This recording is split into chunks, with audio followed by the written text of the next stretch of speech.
Today, we're looking at the Jungle Book for the Super Nintendo. The Jungle Book was released on the Super Nintendo by Virgin Interactive in 1994. Explore the jungle with Mowgli. Escort him to the human village and face off against King Louie and Shere Khan, a hungry tiger in Disney's thrilling adventure. Remember, if you're new to this channel, don't forget to hit the like and subscribe button as it helps us the channel grow. And don't forget to hit the notification button for all future videos. So, how is the Jungle Book today? Here is our review of the Jungle Book for the Super Nintendo.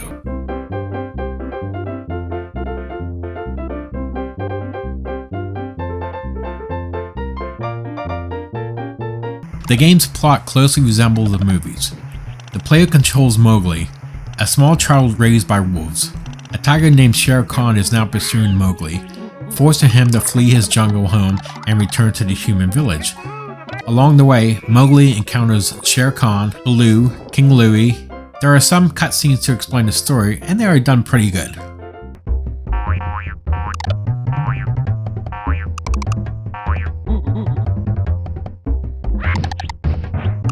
The Jungle Book is a platformer game designed for exploration. Although each level has a beginning and a conclusion, the path between them isn't strictly linear. After gathering a specific quantity of gems, which required moving from one corner of the map to the other, Mowgli can move on to the next section. While it doesn't appear as frequently or to the same degree in every level, this open design is present for most of the game. Mowgli moves smoothly, but the controls are not the best. Throughout the levels, he may jump, throw, duck, sprint, and swing. But sometimes with the sluggish controls, it's hard to grab onto a ledge or a vine. The fact that Mowgli isn't able to grasp ledges to such platforms is one of my pet peeves. In the Jungle Book, there are 10 stages. Although you don't have to gather every gem in a level to win, doing so does earn you a bonus level, and these are usually rather large. In an exploration-based game, the time limit would have been a drawback, but it's generous enough so you can hardly become a barrier. Nor is the Jungle Book the hardest game available. While it can be difficult at times, the game never becomes unfair or impossible.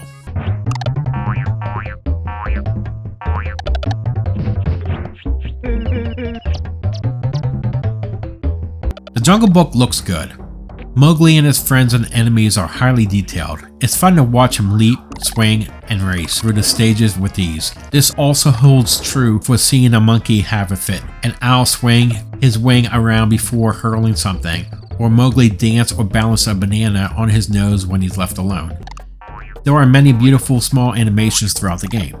Although the surroundings are nice, there is a small issue. Positively, the backdrop itself has a general artistic feel that is quite pleasant to look at, and the different regions are all extremely beautifully detailed. However, the lack of variation is the problem.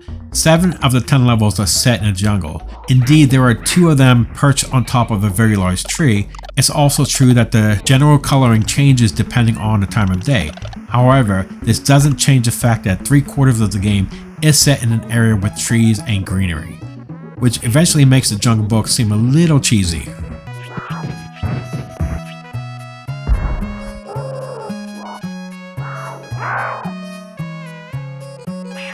The Jungle Book has a good soundtrack that will be in your head for a long time. Songs from the movie are mixed with unique content. The bare necessities appear in a number of variants. The elephant song also appears, and I Want to Be Like You is also included. The sound effects of the Jungle Book fits nicely with the soundtrack, which blends together perfectly. From the shrieks of the creatures to the poofs made when an enemy is vanquished, the sound effects are really vibrant and significantly enhance the action.